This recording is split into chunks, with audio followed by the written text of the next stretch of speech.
কোল্ড্রিঙ্কসের ফ্যাক্টরিতেও ঝামেলায় জড়িয়ে পড়েছিল। তাই এই গুন্ডার দলও এখন তার পিছু নিতে শুরু করে, আর ব্রুস ছুটতে ছুটতে পালানোর কোনো পথ না দেখতে পেয়ে ওই কোল্ড্রিঙ্কসের ফ্যাক্টরির ভিতরে প্রবেশ করে। কিন্তু ওই গুন্ডাগুলিও তার পিছন পিছন সেখানে এসে তাকে ধরে মারতে শুরু করে, আর একটা পর্যায়ে তার হার্টবিট 200+ হয়ে গেলে সঙ্গে সঙ্গে সে হাল্কে পরিণত হয়। এতক্ষণে বন্সকি ও তার টিমও সেখানে এসে হাজির হয়েছে, আর তাদের সামনে ওই রকম এত বড় একটা দানবকে দেখতে পেয়ে তারা সবাই তার উপর গুলি চালাতে শুরু করে।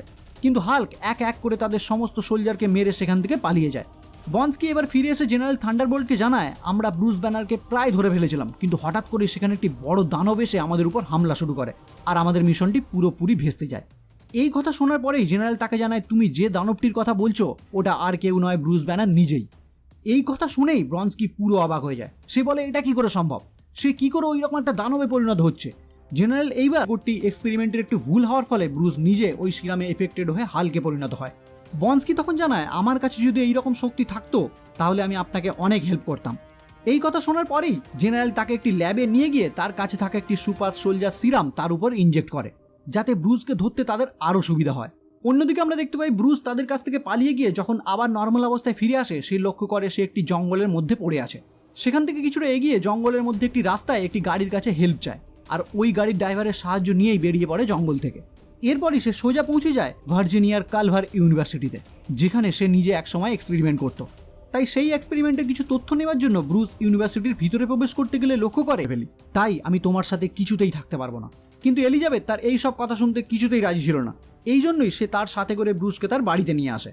আর এতদিন ধরে ব্রুস তার ওই এক্সপেরিমেন্টের যে তথ্যগুলি খুঁজছিল সেই পুরো তথ্যটি এলিজাবেথ একটি পেন ড্রাইভে ব্রুসকে দেয়, আর বলে, যখন ইউনিভার্সিটি থেকে আমাদের ওই এক্সপেরিমেন্টের সব তথ্যগুলি মুছে ফেলা হচ্ছিল, আমি তখন সবার আড়ালে ওই তথ্যের একটি কপি পেন ড্রাইভে তুলে রেখেছিলাম। আর এই ফাইলগুলো পেয়েই মিস্টার ব্লুকে পাঠানোর জন্য পরদিন সকালেই তারা দুজনে মিলে আবারও ওই ইউনিভার্সিটির সামনে গিয়ে হাজির হয়। কিন্তু সেখানেই থান্ডারবোল্ট, বন্সকি তাদের পুরো টিম নিয়ে হাজির হয় ব্রুসকে ধরার জন্য। ব্রুস তাদেরকে দেখেই সঙ্গে সঙ্গে সেখান থেকে পালাতে শুরু করে, আর দৌড়ে একটি লাইব্রেরির ভিতর ঢুকে পড়ে। প্রথমে সে তার কাছে থাকা ওই পেন ড্রাইভটি তার মুখের মধ্যে ঢুকিয়ে নেয়। এরপর আমরা দেখতে পাই এক পর্যায়ে সেনাবাহিনীর পুরো টিম তাকে ঘিরে ফেলে তার উপর দুটি স্মোক গ্রেনেড ছোঁড়ে, আর ওই গ্রেনেডের ধোঁয়াতেই ব্রুস হাল্কে পরিণত হয়। আর ইনজেক্ট করার পরেই তার শরীরে কিছু সাইড এফেক্ট হতে শুরু করে, কিন্তু এই কথা সে কাউকে না জানিয়ে নিজের মধ্যেই গোপন রাখে।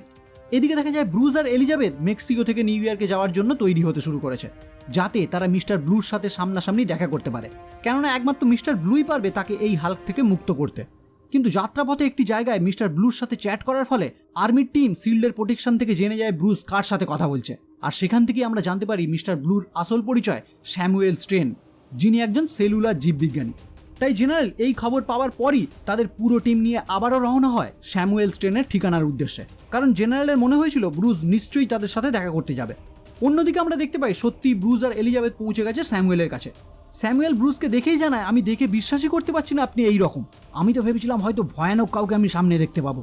ব্রুস তখন তাকে সব কথা খুলে বলে।